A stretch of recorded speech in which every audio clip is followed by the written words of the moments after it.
నువ్వు ఉండకూడదు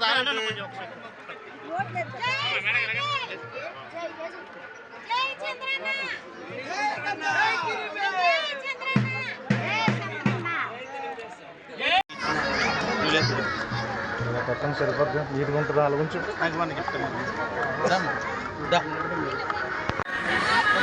మన తూర్పు నియోజకవర్గంలో 12వ వార్డు నెహ్రూ నగర్, అలాగే దుర్గానగర్, అలాగే 12వ వార్డు అంతా కూడా ఈరోజు ఇంటింటి కార్యక్రమాన్ని ప్రారంభించాం. మరి దీని యొక్క ఆవశ్యకత ఏంటంటే, చంద్రబాబు నాయుడు గారు నాయకత్వం వహించిన ప్రతిసారి ఆంధ్రప్రదేశ్ ముందంజలోకి వెళ్ళింది.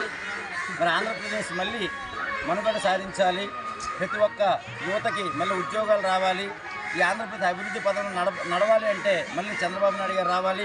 మరి ఆ చంద్రబాబు నాయుడు గారు రావాలి అంటే ఈ నియోజకవర్గంలో మన వెలగపూడి రామకృష్ణబాబు గారు గెలవాలి.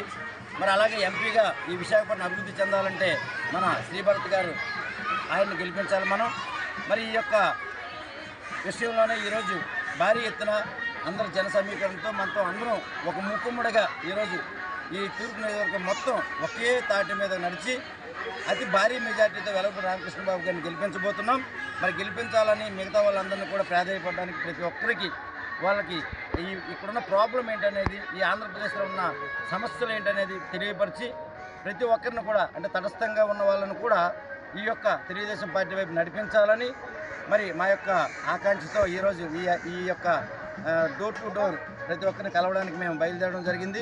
మరి ఆంధ్రప్రదేశ్ మొత్తం మీద చూస్తే చంద్రబాబు నాయుడు గారి తన నాయకత్వం మీద ప్రతి ఒక్కరికి మంచి నమ్మకం ఉంది. మరి లాస్ట్ టైము అతను గెలిపించుకోకపోవడం వల్ల ఏం నష్టపోయామో ప్రజలందరికీ తెలుసు. మరి యువత ఉద్యోగస్తులు కూడా ఎంతో ఇబ్బందులు పడ్డారు. మరి చంద్రబాబు నాయుడు గారు సూపర్ 6 అనే ఒక నూతన స్కీమ్ డిజైన్ చేయడం జరిగింది. మరి ఆ రోజు పాత ప్రభుత్వంలో అమ్మఒడి ఏదైతే ఉందో ఇంట్లో ఉన్న వాళ్ళందరికీ ఇస్తామని చెప్పారు. మరి ఇంట్లో ఒక్క వ్యక్తికి వాళ్ళు ఇవ్వడం జరిగింది. మరి చంద్రబాబు నాయుడు గారి ఇంట్లో ఎంతమంది ఉంటే అంతమందికి మళ్ళీ అమ్మఒడి పథకాన్ని ఇస్తామని చెప్పడం జరిగింది. ఇదే కాకుండా దీపం పథకాన్ని ఆ రోజు చంద్రబాబు నాయుడుగా తీసుకురావడం జరిగింది. మరి అదే దీపం పథకాన్ని ఈ యొక్క ప్రభుత్వం నీరుగార్చింది. మరి ఆ దీపం పథకాన్ని మళ్ళీ ఆయన ప్రారంభించి 3 సిలిండర్లని ఫ్రీగా ఇవ్వడానికి ఆయన నిర్ణయం తీసుకోవడం జరిగింది. మరి ఆడపడుచులు అంటే తెలుగుదేశం ప్రభుత్వంతోనే వాళ్ళకు గుర్తింపు వచ్చింది. మరి ఆ రోజు ఆస్తి హక్కు అనేది కల్పించింది ఎన్టీ రామారావు గారు తెలుగుదేశం ప్రభుత్వంలో. మరి చంద్రబాబు నాయుడు గారు వచ్చిన తర్వాత ఈరోజు డ్వాక్రా గ్రూపులు కానీ ఈరోజు ఆడవాళ్ళందరూ ఒక గ్రూప్గా ఉండి డెవలప్ అవుతున్నటువంటి కారణం తెలుగుదేశం ప్రభుత్వం.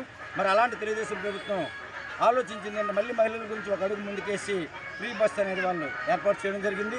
మరి ఇది కాకుండా 15 సంవత్సరాల నుంచి 40 సంవత్సరాల మహిళలకు నెలకు 1500 రూపాయలు ఇవ్వడానికి, అలాగే ఎవరైతే వాలంటీర్లు ఉన్నారో వాళ్ళ ప్రభుత్వానికి కాదు ప్రజలకు పనిచేస్తే కనుక వాళ్ళకి 10,000 రూపాయలు నిరుద్యోగ వృత్తిని వాళ్ళకి శాలరీ ఇవ్వడం అనేది జరుగుతుందని చెప్పారు. మరి ఇదే కాకుండా నెలకి 4,000 రూపాయలు నిరుద్యోగ వృత్తిని కూడా ఇస్తామని చెప్పారు. ఎందుకంటే స్టూడెంట్స్ వాళ్ళు ఎగ్జామ్స్కి ప్రిపేర్ అవ్వాలన్నా, వాళ్ళు ఎక్కడికైనా బయటికి వెళ్ళి ఒక ఎగ్జామ్ రాయాలన్నా, లేదా ఒక ఇంటర్వ్యూకి అటెండ్ అవ్వాలన్నా ఇంట్లో తల్లిదండ్రుల మీద ఆధారపడవలసిన పరిస్థితి ఏర్పడింది. మరి ఆ యొక్క ఉద్దేశం మీద ఆయన ఆలోచించి ఎవరిని రూపాయి అడగకుండా వాళ్ళ కాళ్ళ మీద వాళ్ళు వెళ్ళి ఇంటర్వ్యూస్ అవన్నీ చేసుకునేలా, జాబ్ని సంపాదించుకునేలా వాళ్ళ ఖర్చులకు నెలకు 4,000 రూపాయలు ఇస్తామని కూడా చెప్పడం జరిగింది. ఇలా ఎన్నో కార్యక్రమాలు, మొత్తం 75 కార్యక్రమాలని చంద్రబాబు నాయుడు గారు ప్రవేశపెట్టడం జరిగింది. ఇదే కాకుండా ముఖ్యంగా ఇంకోటి చెప్పాలి, ఈరోజు నిరుపేదలు కడుపు నిండా అన్నం తినేవారు 5 years బ్యాక్ వరకు కూడా. ఎలా అంటే అన్నా క్యాంటీన్ అని చెప్పి తీసుకొచ్చి 5 రూపాయలకి భోజనం పెట్టారు. ఉదయం టిఫిన్ 5 రూపాయలు, మధ్యాహ్నం భోజనం 5 రూపాయలు, రాత్రి భోజనం కూడా 5 రూపాయలకి పెట్టడం జరిగింది.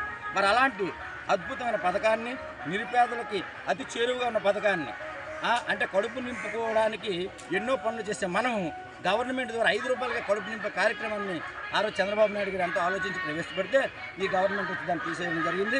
మళ్ళీ అన్నా క్యాంటీన్ని పునరుద్ధరించాలని చంద్రబాబు నాయుడు గారు దాన్ని మళ్ళీ రీస్టార్ట్ చేయడం అనేది జరుగుతుంది.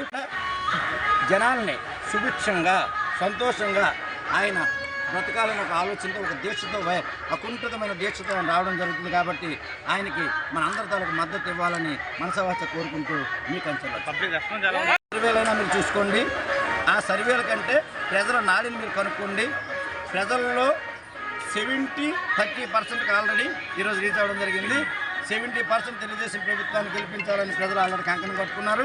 నిన్న వాటర్ బ్యాలెట్స్ ఏవైతే అవుతున్నాయో అందులో 90% ఓట్లు తెలుగుదేశానికి పడతాయి, పడాలని మా యొక్క ఆకాంక్ష.